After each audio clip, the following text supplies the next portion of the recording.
আজ আমরা বৈদিক জ্যোতিষের কালসর্প দোষ নিয়ে আলোচনা করব। বৈদিক জ্যোতির্বিদদের মতে মহাকাশের 9টি গ্রহ মানুষের ভাগ্যকে নিয়ন্ত্রণ করে থাকে। এই 9টি গ্রহের মধ্যে সঠিক গ্রহের মর্যাদা প্রাপ্ত নয় 2টি গ্রহ, তারা হলো রাহু এবং কেতু। পুরাকালে শরভানু নামক এক দৈত্য ছিল। সেই সমুদ্র মন্থনের সময় শরভানু নামক দৈত্য দেবতার রূপ ধরে দেবতাদের পংক্তিতে বসে অমৃত পানের জন্য ভগবান বিষ্ণু মোহিনী রূপে যখন অমৃত পরিবেশন করছেন, তখন ভুলবশত সেই শরভানু দৈত্যকেও অমৃত পরিবেশন করে ফেলেন। কিন্তু দূর থেকে সূর্যদেব এবং চন্দ্রদেব ভগবান বিষ্ণুকে ইঙ্গিত করে বোঝান যে যাকে উনি অমৃত পরিবেশন করলেন তিনি দেবতা নন, শরভানু নামক এক দৈত্য।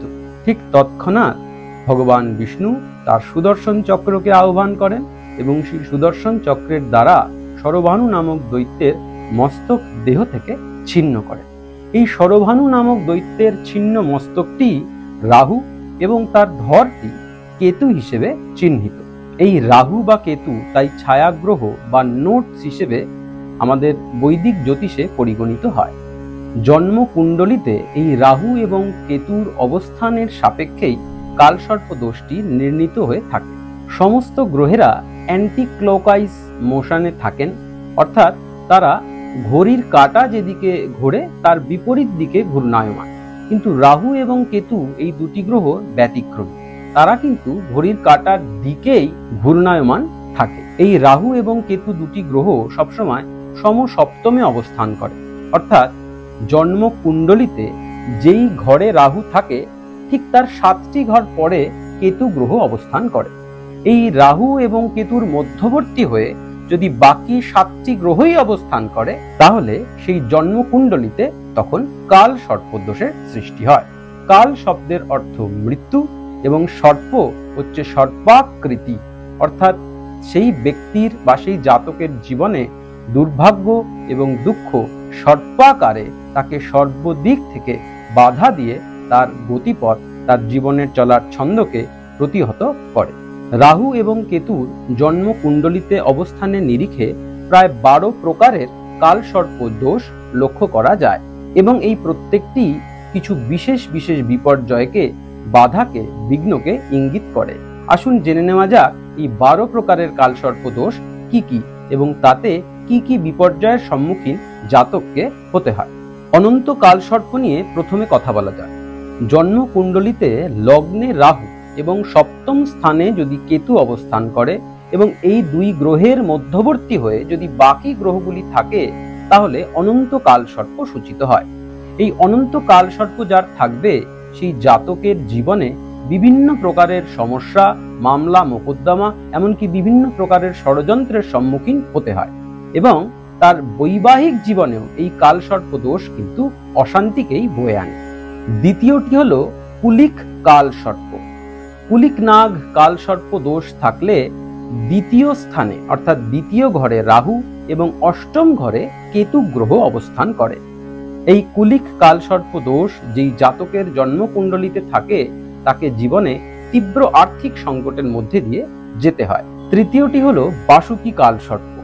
এই বাসুকী কালসর্পে জন্মকুণ্ডলীর 3য় স্থানে থাকেন রাহু এবং 9ম স্থান অধিকার করেন কেতু গ্রহ এবং এই 2 গ্রহের মধ্যবর্তী হয়ে থেকে যায় বাকি 7টি গ্রহ।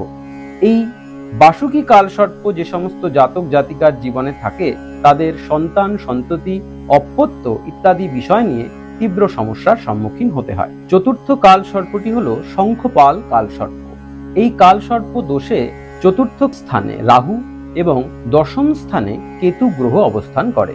এই কালসর্প দোষ যে সমস্ত জাতক জাতিকার জন্মকুণ্ডলিতে থাকে তাদের জীবনে সম্পদ অর্থাৎ ওয়েলথ এবং স্থাবর অস্থাবর বিভিন্ন সম্পত্তি নিয়ে বিভিন্ন প্রকার সমস্যায় জর্জরিত হয়ে যেতে হয়।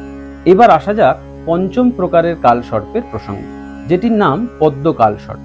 এই কালসর্প দোষে 5ম স্থানে অবস্থান করে রাহু এবং 11শ স্থানে অবস্থান করেন কেতু। এই কালসর্প দোষ অর্থাৎ পদ্ম কালসর্প দোষ যে সমস্ত জাতক জাতিকার জন্মকুণ্ডলিতে থাকে তাদেরকে কিন্তু শেয়ার বাজার, লটারি বা যে কোনো ঝুঁকিপূর্ণ বিনিয়োগের থেকে প্রচন্ড সাবধানে থাকতে হয়। এই সমস্ত বিনিয়োগে তাদেরকে কিন্তু ভয়ঙ্কর বিপর্যয়ের সম্মুখীন হতে হয়। ষষ্ঠ প্রকারের কালসর্পটির নাম মহাপদ্ম কালসর্প। এই কালসর্প দোষে ষষ্ঠ স্থানে অবস্থান করে রাহু এবং দ্বাদশ স্থানে অবস্থান করে কেতু। এই কালসর্প দোষ যে সমস্ত জাতক জাতিকার জন্মকুণ্ডলিতে থাকে তাদেরকে বৈবাহিক জীবনে বিভিন্ন প্রকারের সমস্যার সম্মুখীন হতে হয়। এই মহাপদ্ম কালসর্প দোষ যে সমস্ত জাতক জাতিকার জন্মকুণ্ডলিতে থাকে এরা বিভিন্ন ক্ষেত্রে বিপর্যয়ের সম্মুখীন হয়।